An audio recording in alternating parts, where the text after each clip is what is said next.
भाई हमारे पास work energy theorem बताया था मैंने कभी? Work energy theorem.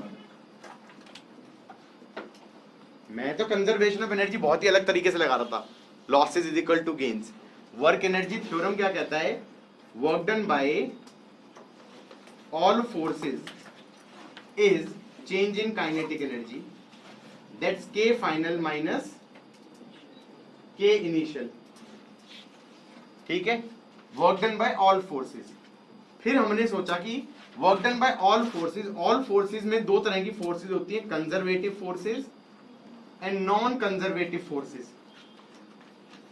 तो ये बन जाएगा work done by conservative forces plus work done by non conservative forces should be change in kinetic energy. अब स्टोरी बन गई what are conservative forces. Conservative forces are forces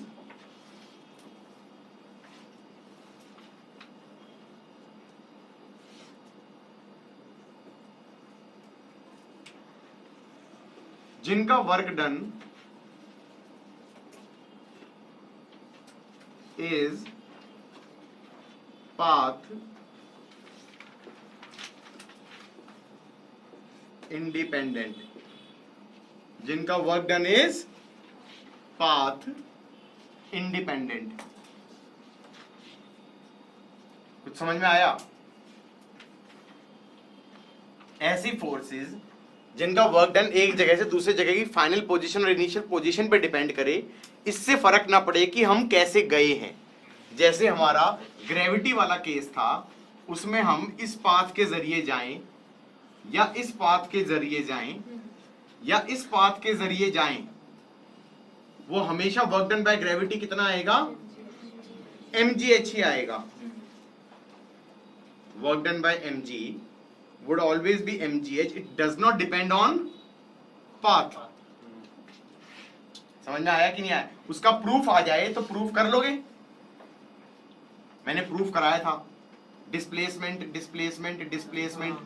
तो mg ds1 cos theta 1 plus mg ds2 cos theta 2 mg ds3 cos theta 3 और फिर mg common आ जाएगा, ds1 cos theta 1 ये vertical height हो जाएगी, ds2 cos थीटा 2 ये height हो जाएगी, ds3 cos थीटा 3 ये हाइट हो जाएगी, तो mgh ही बन जाएगा।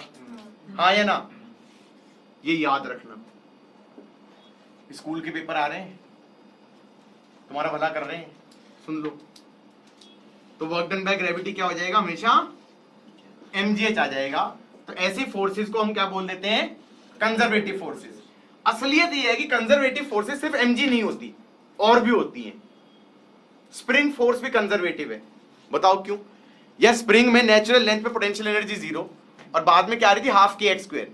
अब तुमने पहले ज्यादा खींच के बाद में वापस लिया है, वर्क डन तो हमेशा कितना आएगा? स्प्रिंग फोर्स का minus half k x square ही आएगा। याद करो, माइनस आया था उसमें।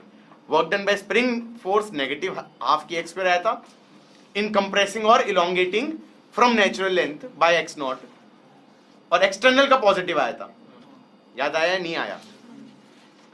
तो उसमें भी पाथ के इंडिपेंडेंट ही है, सिर्फ किस पे डिपेंड कर रहा है? Initial natural length, final compression या इलोंगेशन। हाँ या ना? It's not going to matter कि बीच में तुमने क्या किया, बीच में तुमने क्या किया, उससे फर्क नहीं पड़ रहा। ये बात समझ में आई या नहीं आई? तो हमने बेसिकली क्या किया है? हमने पोटेंशियल एनर्जी फंक्शन डिफाइन किया है। Change in potential energy is negative of work done by conservative force. Potential energy is a way of avoiding this work done. Potential energy is a way of avoiding this work done. क्या मैं ये कह सकता हूं? नहीं। अब इसका work done जब हमेशा mgh ही आना है, तो हम एक काम करते हैं, change in potential energy define कर दो, तो बार बार हमें ये mgh प्रूव करने की जरूरत नहीं होगी। ये you are getting my point? It is a way of not calculating spring का work done minus half k x square होता है, बार बार इंटीग्रेट करके कैलकुलेट करूंगा। इससे बढ़िया ये कह दूंगा पोटेंशियल एनर्जी होगी half k x square, initial कितनी होगी? नेचुरल लेंथ पे 0। कंजर्वेशन ऑफ एनर्जी पे लगाना आसान हो जाएगा। तो इन्होंने कैसे, ये डेफिनेशन है, how they have defined delta U is minus of work done by conservative force. अब मान लो मास m नीचे h आता तो work done by conservative force कितना होता? Plus mgh। तो उसके आगे नेगेटिव साइन लगा दूंगा तो कितना आया? Delta U. यही तो होता है। अगर यही कहूं कि मास m है, ये h ऊपर गया, तो मैं कहूंगा वर्क डन बाय ग्रेविटी कितना आएगा? माइनस mgh, क्योंकि mg तो नीचे लग रहा है, डिस्प्लेसमेंट ऊपर है, और उसका नेगेटिव कर दूं तो क्या आ जाएगा? Delta U. डेल्टा यू कितना आ गया? Plus mgh। हाँ या ना? या स्प्रिंग वाले से सोचने का कोशिश करें। स्प्रिंग वाले में यहां से मैंने इलोंगेट किया x नॉट। कहां से? नेचुरल लेंथ से। नेचुरल लेंथ से जब मैंने x नॉट इलोंगेट किया तो क्या मैं ये कह सकता हूं डेल्टा यू कितना आएगा? सॉरी, डेल्टा यू, हाँ, work done bye spring force कितना आएगा? Minus half k x square. तो डेल्टा यू क्या आएगा? Minus half k x not square. हाँ या ना? या फिर तुम्हें याद आना चाहिए ना कि जब ये ऐसे y पे लेके जाते थे, फिर dy करते थे, तो स्प्रिंग इधर खींचता था, तो work done bye spring minus के वाई डी वाई का integral minus half k x square निकलता था, फिर उसका माइनस माइनस प्लस कर देंगे। हाँ या ना? ऐसे ही नेचुरल लेंथ से अगर तुम कंप्रेस करोगे, नेचुरल लेंथ से अगर कंप्रेस करोगे तो स्प्रिंग बाहर की तरफ धक्का मारेगा जब तुम y ले जाओगे तो फिर उसका वर्क डन फिर से कितना आएगा? माइनस हाफ की एक्स नॉट स्क्वायर। तो माइनस ऑफ माइनस प्लस हो गया, तो यहां पर पोटेंशियल एनर्जी में चेंज कितना आ गया? प्लस हाफ की एक्स स्क्वायर। रिलेट हो पा रहा है? नहीं हो पा रहा है? पक्का? दोनों ही केस में पोटेंशियल एनर्जी बढ़ती है। इलोंगेट करो या कंप्रेस करो, दोनों ही केस में potential energy of the spring बढ़ती है as compared to the natural length, as compared to the natural length. अच्छा, कंजर्वेटिव फोर्सेस का work done is path independent. इसकी ना दो डेफिनेशन होती हैं। इसकी दो डेफिनेशन क्या होती है? एक तो कंजर्वेटिव फोर्स की होती है कि work done is path independent, and दूसरा होता है work done in any closed loop is zero. इन दोनों का इक्विवेलेंट मैंने प्रूव करवाया था कभी या नहीं करवाया था? नहीं करवाया था? यह आ सकता है स्कूल में। क्या आ जाएगा? Show that this definition and this definition are same. आएगा नहीं आएगा? नहीं, समझ में ही नहीं आया क्या बोल रहा हूं। पहली बात तो mg से मत सोचो। बच्चों के दिमाग में सबसे बड़ा झंझट तो क्या होता है? सोचते हैं कांस्टेंट फोर्स है। क्या है? कांस्टेंट फोर्स है। जरूरी नहीं है स्प्रिंग फोर्स वाली कंजर्वेटिव है, कांस्टेंट फोर्स है, कोई वेरिएबल है भाई, हर जगह पे अलग अलग वैल्यू लग रही है। तो हमने कहा ये डेफिनेशन है मान लो कंजर्वेटिव की, इसका मतलब क्या है? पहली डेफिनेशन क्या बोल रही है? वो ये कह रही है कि यहां से चला यहां तक, इस पाथ के अलोंग वर्क डन कुछ आया, तो इस पाथ पे भी वर्क डन सेम आना चाहिए, इस पाथ पे भी वर्क डन सेम आना चाहिए। अब कुछ दिन पहले कोई किसी बच्चे को बता रहा था मैं, ही सेड कि सर वो तो सेम आएगा ही, एफ डॉट एस करोगे डिस्प्लेसमेंट तो ये हो जाएगी। मैंने कहा बहुत डम क्वेश्चन पूछा, एफ डॉट एस क्यों करेगा? Why are you assuming it's a constant force? Can you really assume that? F dot s तो मतलब फिर तो मतलब बहुत ही बकवास कर दिया तूने, कह दिया कि ओके एफ डॉट किसी भी पाथ के अलोंग जाओ तो सीधा डिस्प्लेसमेंट वेक्टर निकालो। कांस्टेंट फोर्स का तूने वर्क डन निकाल दिया किसी पाथ के अलोंग ए पॉइंट से बी पॉइंट का। मैंने कहा किसने कहा यहां पर कि force should be constant?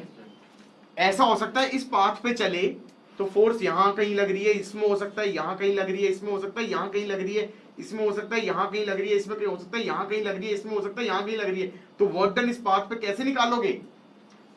F1 dot ds1 plus F2 dot ds2 plus F3 dot ds3, सबका एंगल भी अलग अलग आएगा। F1 डॉट ds1 ये एंगल आएगा, डॉट ds2 ये एंगल आएगा, डॉट ds3 ये एंगल आएगा, डॉट ds4 ये एंगल आएगा।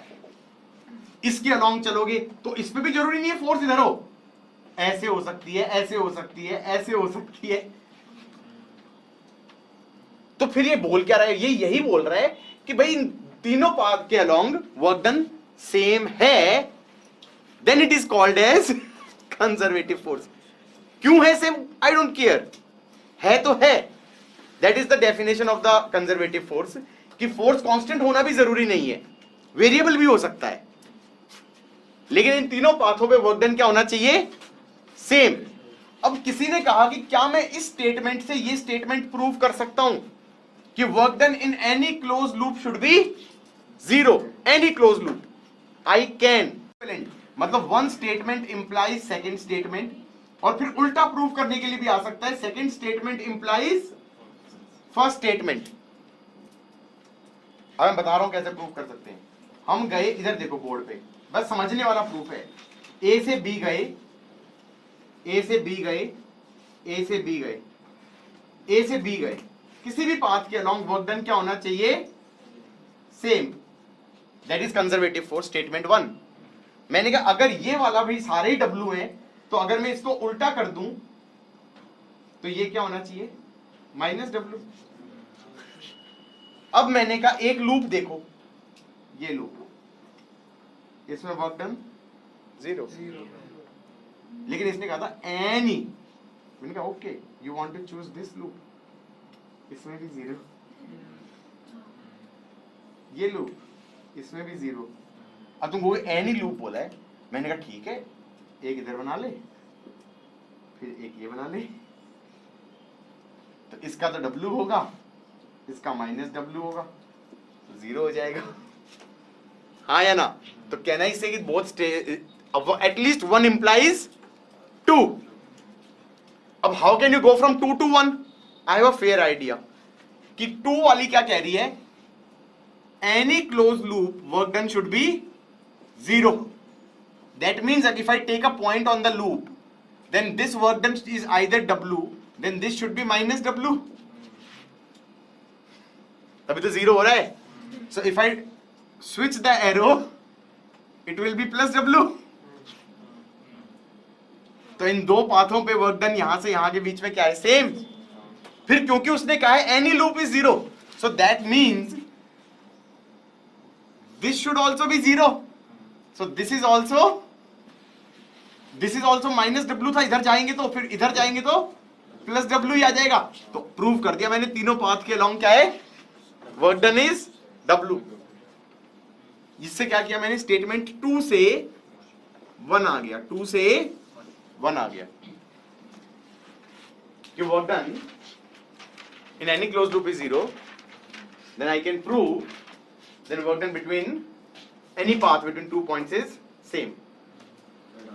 ये कह रहा है कि कंजर्वेटिव फोर्स ऐसी हैं जिनमें ये होता है, ये डेफिनेशन है। वो डेफिनेट इन्होंने बस ये कहा कि ऐसी मान लो फोर्स ऐसी है जिसमें ये होता है, तो उनका नाम दे दिया कंजर्वेटिव फोर्स। और फिर ये कह रहे हैं कि उनका फिर वर्क डन बार बार निकालने की जरूरत नहीं पड़ती, उसका जो पोटेंशियल एनर्जी फंक्शन डिफाइन कर देते हैं उसके लिए हम, और वो potential energy function helps us, क्योंकि बार बार कौन निकालेगा ऐसे वर्क डन को। अब कई बार प्रॉब्लम आ जाती है, कई बार वो फोर्स दे दे और तुमसे फोर्स को वेक्टर फॉर्म में दे दिया और कहे कि प्रूव दिस इज कंजर्वेटिव, वो तुम 11th के बच्चों के बस की फ्रैंकली नहीं है।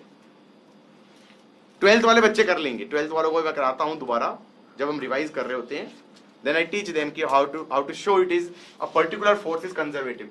क्योंकि जब उसका इंटीग्रल बनता है वो एग्जैक्ट इंटीग्रल बन जाता है, तो उसके अंदर पाथ की जरूरत नहीं पड़ती। देखो ऐसा है, potential energy, change in potential energy is negative of work done by conservative force, ये डेफिनेशन थी। अगर मैं इसको डिफरेंशियल फॉर्म में लिखूं तो क्या कहूंगा, du इज माइनस dw, हाँ या ना। इसको फिर और सोचूं तो लिख दूंगा du is minus of f dot dr, यहां तक भी सही है। डॉट प्रोडक्ट है यहां पर, तो तुम इसको नीचे ले जा नहीं सकते, वेक्टर को नीचे ले जा नहीं सकते, पता है ना। ऐसे थोड़ी इसको नीचे ले जाओगे भाई, डॉट प्रोडक्ट है वहां पर, और वैसे भी वेक्टर से डिवाइड थोड़ी करते हैं। लेकिन अगर ये 1 डायमेंशन में हो रहा होता, ये अगर 1 डायमेंशन में हो रहा होता, तो हम ये कह देंगे ना, ये क्या बन जाएगा, FDR बन जाएगा। डॉट प्रोडक्ट क्या बन जाएगा, FDR बन जाएगा।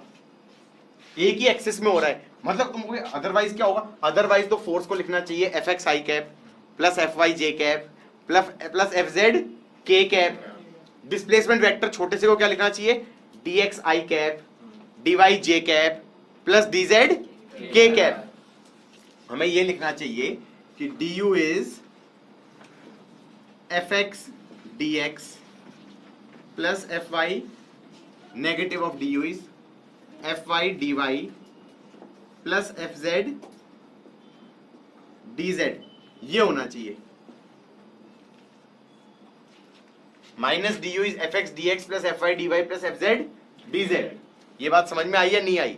ये कहां से आया, ये हमारा f को लिख दिया fx i cap plus fy j cap plus fz k cap, और dr को लिख दिया dx i cap plus dy j cap plus dz k cap. और फिर जब तुम डॉट प्रोडक्ट लोगे तो क्या बचेगा, fx dx plus fy dy plus fz dz। और फिर मैंने कहा अगर वन डायमेंशन में ही हो रहा होता तब मैं कह सकता था minus du by d are is F, हाँ, क्योंकि ये एक ही एक्सिस में हो रहा है। कौन सी एक्सिस में, आर एक्सिस में हो रहा है। या आर की जगह आर एक्सिस थोड़ा कंफ्यूजिंग सा लग रहा है, तो ऐसे बोल दो एक्स एक्सिस में ही हो रहा है, तो मैं कह दूंगा F is minus D U by D x. यही हो जाएगा ना, एक्स एक्सिस में ही हो रहा है सारी कहानी, तो हम कह देंगे minus D U by D X is F. इसमें फिर सिर्फ ये क्या देगा, potential energy as a function of X दे देगा, तो ये कह दोगे F is nothing but minus D U by D X. यहां तक का समझ में आया? अब सोचो मैं क्या बोलना चाह रहा हूं, मैं ये बोलना चाह रहा हूं कि अगर एक्स एक्सिस में हमें क्या डिफाइंड है, u as a function of x defined है। हमें x एक्सिस में क्या डिफाइंड है, u as a function of x defined है। क्या डिफाइंड है कि x इक्वल टू x1 पे क्या पोटेंशियल एनर्जी है, x इक्वल टू x2 पे क्या पोटेंशियल एनर्जी है, x इक्वल टू x3 पे क्या पोटेंशियल एनर्जी है, x इक्वल टू x4 पे क्या पोटेंशियल एनर्जी है। ये डिफाइंड है बेसिकली कि डिफरेंट लोकेशंस पे different values of potential energy. तो वो ये पूछेगा तुमसे कि फोर्स कैसी लग रही होती जिसके लिए ये पोटेंशियल एनर्जी फंक्शन होता। नहीं समझे भाई? मान लो पोटेंशियल एनर्जी फंक्शन दे दिया 2 या फिर कुछ भी बोल दो 2x माइनस 3x स्क्वायर, ये फंक्शन दे दिया, और वो कह रहे हैं फोर्स कैसी लग रही है एक्स एक्सिस में जिसके कारण ये पोटेंशियल एनर्जी फंक्शन है। तो मैं कहूंगा f क्या हो जाएगा, minus D U by D x, minus D U by D x. तो हम ये कह देंगे ये हो जाएगा minus of 2 plus of 6x। ये हो गया, फोर्स क्या आ गई, 6x माइनस 2। ये बात समझ में आई या नहीं आई? तो अगर u as a function of x दे दे तो f as a function of x तुम निकाल सकते हो। उसके बाद वो चाहे तो ये भी पूछ सकता है एट व्हाट पॉइंट या at what location is the particle in equilibrium. What is the definition of equilibrium? Equilibrium, हाँ, एफ नेट 0। तो अब ये कह रहा है कि एक बॉडी थी जो एक्स में चल रही थी और उसके अंदर उसका पोटेंशियल एनर्जी डिफाइंड था ऐसे, और उसके ऊपर फोर्स जो लग रही थी वो डिफाइंड थी ऐसे। तो कहां पे इक्विलिब्रियम रहा होगा, जहां पर ये फोर्स है वो 0 हो जानी चाहिए, अज्यूमिंग की यही फोर्स लग रही थी इस पे, अज्यूमिंग की this was the only force acting. तो क्या कर देना, 6x माइनस 2 शुड बी 0। तो x की वैल्यू आ गई 1/3 मीटर। ये वो लोकेशन आ गई जहां पर F0 है। ये बात समझ में आई या नहीं आई? कंजर्वेटिव फोर्स के कारण वर्क डन ना निकालना पड़े तो हम क्या कर देते हैं, पोटेंशियल एनर्जी फंक्शन डिफाइन कर देते हैं। कॉमन फंक्शन तो क्या हो गए, mgh वाला फंक्शन और स्प्रिंग फोर्स वाला फंक्शन हाफ kx स्क्वायर। लेकिन क्वेश्चंस में वो कुछ भी फंक्शन दे सकता है। ये एक तरीके से वो फंक्शन हो गया ना, कि जैसे फोर्स थी स्प्रिंग की क्या थी, kx, उसकी जगह ऐसी फोर्स बोल दी 6x माइनस 2। समझ में आ रहा है कि नहीं आ रहा है? तो उसके कारण पोटेंशियल एनर्जी फंक्शन कैसा हो जाएगा, ऐसा हो जाएगा। You are getting my point और नॉट? तो कभी भी वो किसी क्वेश्चन में पोटेंशियल एनर्जी फंक्शन दे दे और ये बोल दे कि ये वन डायमेंशन में हो रहा है, तो हम फोर्स कैसे निकाल सकते हैं? Minus D U by D x करके। ये बात समझ में आ गई। उसके बाद कई बार वो ये कह देता है कि इक्विलिब्रियम वाला पॉइंट, इक्विलिब्रियम वाला पॉइंट, तो इक्विलिब्रियम वाला पॉइंट होगा जहां पर एफ इज 0 या फिर minus D U by D x should be 0। ये बात भी समझ में आ गया, वो पॉइंट भी निकल सकता है। उसके बाद 3 तरह के इक्विलिब्रियम आते हैं, stable equilibrium, unstable equilibrium and neutral equilibrium. Stable, unstable, neutral. Stable ऐसा इक्विलिब्रियम है, इक्विलिब्रियम का मतलब है फोर्स 0 है। स्टेबल ऐसा इक्विलिब्रियम है, यहां पर तो फोर्स 0 है, लेकिन यहां से इसे डिस्प्लेस करें तो फोर्स इस पे इधर की तरफ लगे, या यहां से इसको डिस्प्लेस करें तो फोर्स इस पे इधर की तरफ लगे। इसका मतलब स्टेबल इक्विलिब्रियम कैसा इक्विलिब्रियम है कि उस इक्विलिब्रियम पॉइंट से डिस्प्लेस करेंगे तो वो फोर्स उसको वापस उस इक्विलिब्रियम पॉइंट पे लेके आने की कोशिश करेगी। अनस्टेबल इक्विलिब्रियम कैसा होता है कि उस पॉइंट पे तो फोर्स 0 है, लेकिन वहां से डिस्प्लेस करूंगा तो फोर्स अवे लगेगी।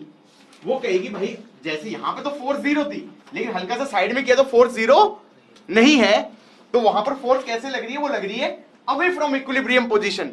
तो वो पार्टिकल को ये कहेगी अच्छा यहां पे तो तू रेस्ट पे बैठा है, इक्विलिब्रियम पे भी है, इक्विलिब्रियम पे अगर वेलोसिटी 0 कर दूं तो रेस्ट पे पड़ा रहेगा, क्योंकि फोर्स भी 0 और v भी 0, a भी 0 और v भी 0।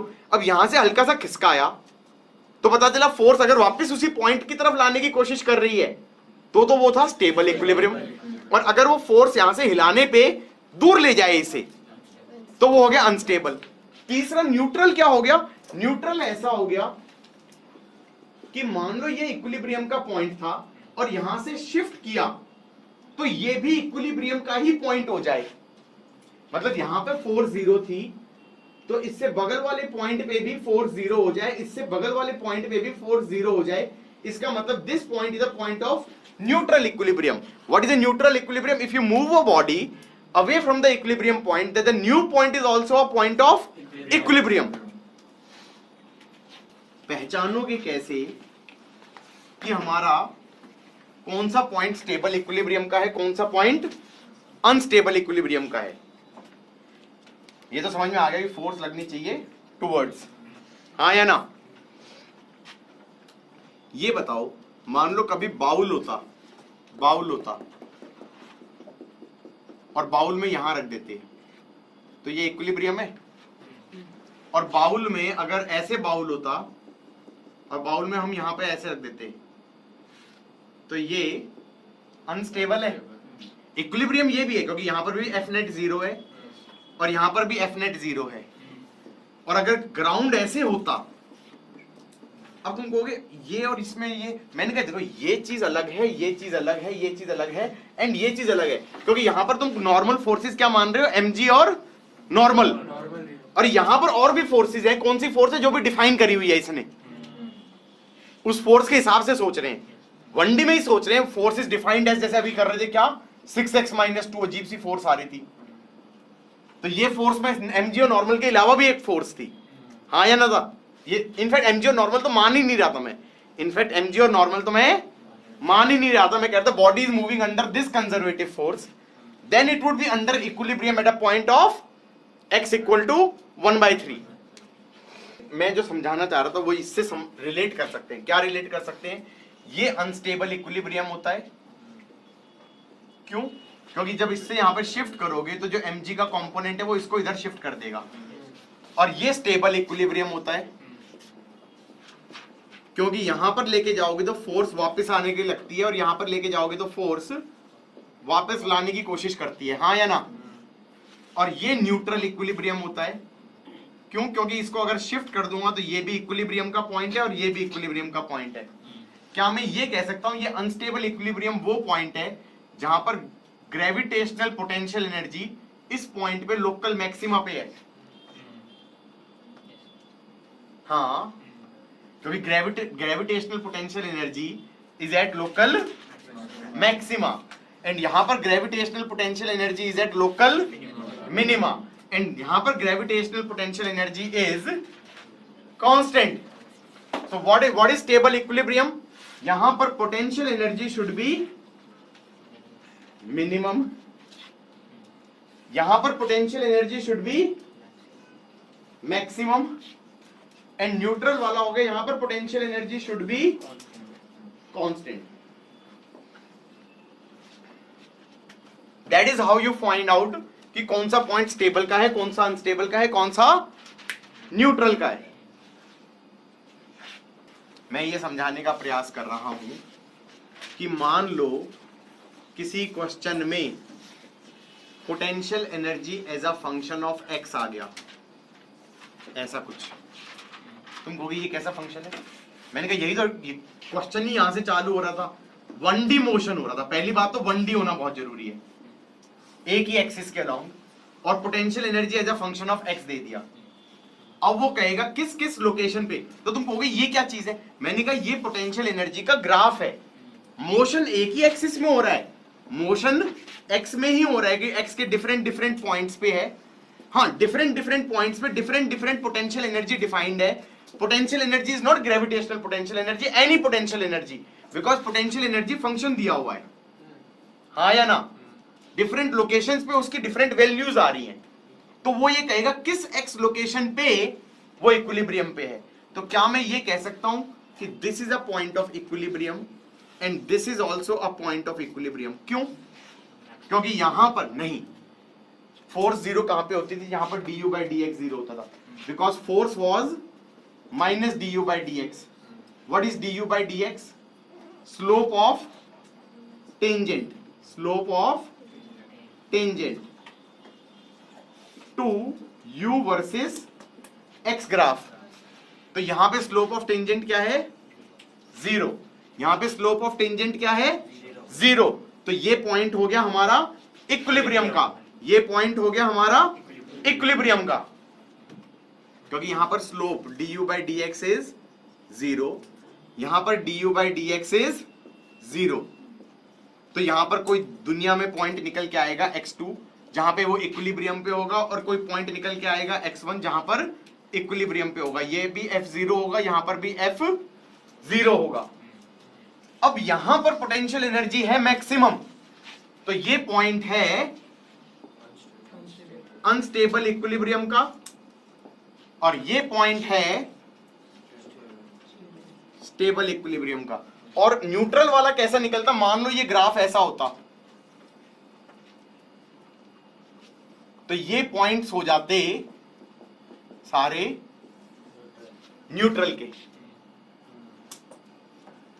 अब जहां पर ये पोटेंशियल एनर्जी मैक्सिमम है वहां पे अनस्टेबल है. हाउ डू यू रिकॉग्नाइज कि वो मैक्सिमम है? याद करेंगे, अगर मैं किसी फंक्शन का डबल डेरिवेटिव लूं, उससे पता चलता था वहां पर मैक्सिमा है या मिनिमा है. क्योंकि यहां पे इधर देख लो, फिर समझा देता हूं मैं मैक्सिमा मिनिमा जो भूल गए हैं. यहां पे स्लोप पॉजिटिव है, यहां पे स्लोप जीरो है, यहां पे स्लोप नेगेटिव है. क्या मैं कह सकता हूं मैक्सिमा वाले पॉइंट पे स्लोप डिक्रीज कर रही है? स्लोप डिक्रीज कर रही है मतलब derivative of slope should be negative. तुम कहोगे ये नहीं समझ में आया. नहीं आया तो पूछना सीखो. अगर y डिक्रीज कर रहा है, इसको छोड़ दो, y डिक्रीज कर रहा है इन टर्म्स ऑफ x, तो वहां पे dy by dx क्या होता है? नेगेटिव. अगर y इंक्रीज कर रहा है विद रिस्पेक्ट टू x, तो क्या कहते थे? dy by dx is positive. अब at the point of maxima what is decreasing? Not y, dy by dx is decreasing, क्योंकि यहां पे स्लोप पॉजिटिव थी, फिर जीरो हुई, फिर नेगेटिव हुई. So who is decreasing? dy by dx. So what should be negative? Derivative of dy by dx. Who is negative? Derivative of dy by dx is negative. So at point of maxima, what should be negative? Derivative, that is d by dx of du by dx. हाँ या ना? तो that thing is negative So it is the u is maximum and it is a point of stable equilibrium. इसको अब मैं दोबारा तरीके से सोच के दिखाता हूं, देखो इधर देखो, यहां पर स्लोप क्या है, पॉजिटिव, और फोर्स क्या थी, नेगेटिव ऑफ स्लोप, तो फोर्स हो जाएगी नेगेटिव एक्स एक्सिस में. यहां पर स्लोप क्या है, नेगेटिव, तो फोर्स हो जाएगी पॉजिटिव एक्स एक्सिस में. इसका मतलब इस पॉइंट से तुमने खिसकाया तो वो दूर भगाएगा.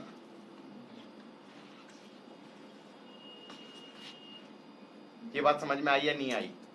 जैसे ये पॉइंट है, यहां पर स्लोप नेगेटिव से जीरो होके पॉजिटिव गई, तो यहां पर क्या होना चाहिए, d square u by D x square क्या होना चाहिए, positive. Then it is the point of minima, then this is the point of stable equilibrium. This was unstable. उल्टा लिख दिया था क्या मैंने? क्यों हो गया था भाई? क्या सोच रहा था मैं? ये पहले लिख दिया था क्या? जहां पे मैक्सिमा होगा वहां पे अनस्टेबल होगा, जहां पे मिनिमा होगा वहां पे स्टेबल होगा. अब मैं इसको समझा रहा हूं फिर से यार. यहां पर इधर देखो, स्लोप क्या है, नेगेटिव, तो फोर्स हो जाएगी पॉजिटिव. यहां पर क्या है, इस पॉइंट पे स्लोप क्या है, पॉजिटिव, फोर्स हो जाएगी नेगेटिव. तो इसका मतलब इस पॉइंट से खिसकाऊंगा तो वापस इस पॉइंट पे आने का प्रयास करेगा. You're getting my point or not? Sure. So now you know how to recognize stable equilibrium and unstable equilibrium. मान लो वो कह दे क्वेश्चन में कि ऐसे है, u is a function of x, that is 2x cube minus 15x square plus 36x plus 1. वो कह रहा है find points of stable oblique unstable equilibrium. कैसे स्टार्ट करेंगे इस क्वेश्चन को? हम कहेंगे पहला स्टेप है du बाई डी एक्स निकालो. du बाई डी एक्स आ जाएगा 6x square minus 30x plus 36. फिर du बाई डी एक्स को लो और उसको कर दो 0, तो ये आ जाएगा x square minus 5x plus 6 is 0, that is x minus 2, x minus 3 is 0. तो x के दो रूट आ गए, 2 और 3. समझ में आया यहां तक या नहीं आया? फिर डबल डेरिवेटिव निकाल दो इसका. अगर इसका डबल डेरिवेटिव निकालेंगे तो D square U upon D x square कर दो, तो ये आ गया 12x. अब इसकी वैल्यू चेक करो, इस डबल डेरिवेटिव की वैल्यू चेक करो x इक्वल टू 2 पे. 12 टू या 24, 24 माइनस 30 इज माइनस 6. ये नेगेटिव है, then this is a point of maxima. Then this is a point of maxima, it is unstable equilibrium. ऐसे ही D square U upon D x square की value calculate करो at X equal to 3. उसके बाद 3 पे करोगे तो plus 6 आ जाएगा. It's positive, then it's a point of minima, then it is a point of stable equilibrium. So x equal to 2 पे अनस्टेबल हो जाएगा, एक्स इक्वल टू 3 पे स्टेबल हो जाएगा.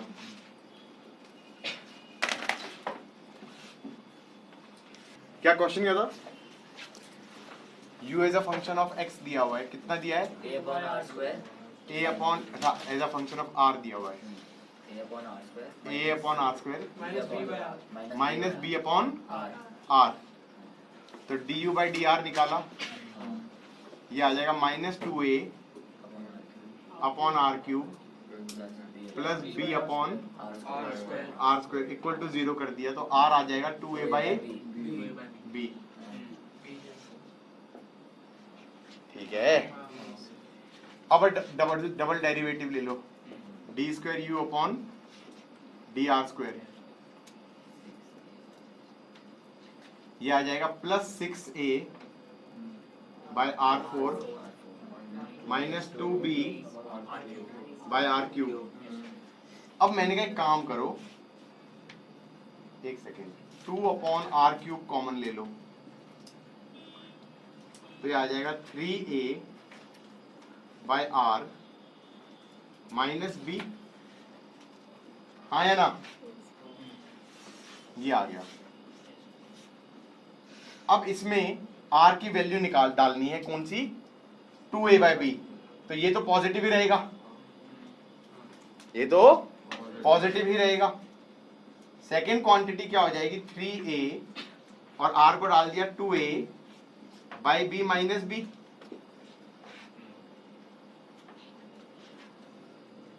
तो ये आ जाएगा, ओ ये तो b बाई 2 आ गया, हाँ या ना, तो दिस इज पॉजिटिव, तो positive into positive is positive, so it is नहीं u पॉजिटिव, तो हाँ it's a point of minima, if it is a point of minima it is a point of stable equilibrium। क्या tough था। अच्छा इस समय अगर मान लो 3D में होता, 3D में होता तो u as a function of X Y Z दे देता ये, हाँ अभी तक तो क्या कर रहा था, u as a function of r, u as a function of x only in 1D, तो सीधा फोर्स क्या बोल देते थे, -du बाई dx। यहां पे प्रॉब्लम आ सकती है, यहां पे प्रॉब्लम क्यों आ सकती है कि यहां पर क्या क्या कहोगे, -du is fx dx plus fy dy plus fz dz। Does that make sense. यहां पर तीन अननोन है, fx fy और fz, तो fx कब को क्या लिख सकते हो, fx को लिख सकते हो -du बाई dx। तुम कहोगे ये तो नहीं हो सकता क्योंकि ये भी आ रही है और ये भी क्वांटिटी है, इसको जीरो कर दो। इसको जीरो करने का मतलब क्या है, dy 0 और dz 0, और dy 0 का मतलब क्या है, y कांस्टेंट, तभी तो dy 0 होगा, एंड z कांस्टेंट। तो basically you differentiate u with respect to x keeping y and z constant, then you will get force का x component। ऐसे ही फोर्स का y component क्या आ जाएगा, -du by dy keeping x and z constant। ऐसे ही force का z component क्या हो जाएगा, -du by dz keeping x and y constant। यहां तक का समझ में आ गया। सो सपोज करो पोटेंशियल एनर्जी दे दिया x² y³ plus sign z, तो मैं फोर्स का x कंपोनेंट क्या बोल सकता हूं, डिफरेंशिएट कर दो with respect to x keeping y and z constant, तो y³ तो कांस्टेंट आ गया इंटू 2x, z कांस्टेंट है तो कांस्टेंट का डिफरेंशिएशन 0, फोर्स का y कंपोनेंट आ गया, x कांस्टेंट है तो x², 3y² साइन z का डिफरेंशिएशन 0। गड़बड़ कर दी, यहां पर नेगेटिव साइन लगाना भूल गए, -du बाई dx था, -du बाई dy था। ऐसे ही फोर्स का z कंपोनेंट क्या हो जाएगा, माइनस ऑफ, ये तो 0 हो जाएगा, और साइन z का डिफरेंशिएशन हो जाएगा cos z। तो फोर्स वेक्टर कितना बन जाएगा, फोर्स वेक्टर बन जाएगा -2xy³ i cap -3x² y² j cap minus cos z k cap. ये फोर्स वेक्टर बन गया, हाँ या ना, क्या टफ था। अच्छा एक और चीज करना क्या था, पोटेंशियल एनर्जी फंक्शन को डिफरेंशिएट किया with respect to x keeping y z constant, तो fx आया, keeping x z constant differentiate किया विद रिस्पेक्ट टू y तो fy आया, और differentiate with respect to z keeping xy constant तो fz आया। ये जो चीज मैंने बोली इसका एक सिंबल है अलग से, इसका सिंबल क्या है कि fx is differentiate u with respect to x keeping yz constant, this is termed as ऐसे। इसका मतलब क्या है, x के टर्म्स में डिफरेंशिएट करो, y और z कांस्टेंट मानो, मतलब उससे कोई फर्क नहीं पड़ रहा, लेकिन वो सिंबल देख के डर लगेगा। मतलब उल्टे उल्टे वाई उल्टे उल्टे 6 बना दिए, क्या बना दिए? इसका नाम भी होता है, पता है इसका नाम क्या होता है? Partial differentiation. Partial differentiation, differentiating u with respect to x keeping yz constant. तो कभी किताबों में ये सिंबल बना हुआ दिख जाए तो डरने की जरूरत नहीं है। क्या समझ में आया? क्योंकि वो चीज हमें करनी आती है। अब जैसे एक और क्वेश्चन ले लिया मैंने, मान लो फोर्स दे दिया, सॉरी फोर्स नहीं, पोटेंशियल एनर्जी दे दिया 3i cap 3x plus 4y, ये पोटेंशियल एनर्जी दे दिया। तो फोर्स का x कंपोनेंट क्या हो जाएगा? -3। फोर्स का y कंपोनेंट क्या हो जाएगा? -4। फोर्स का z कंपोनेंट क्या हो जाएगा? 0। तो फोर्स वेक्टर क्या हो जाएगा? -3i cap -4j cap.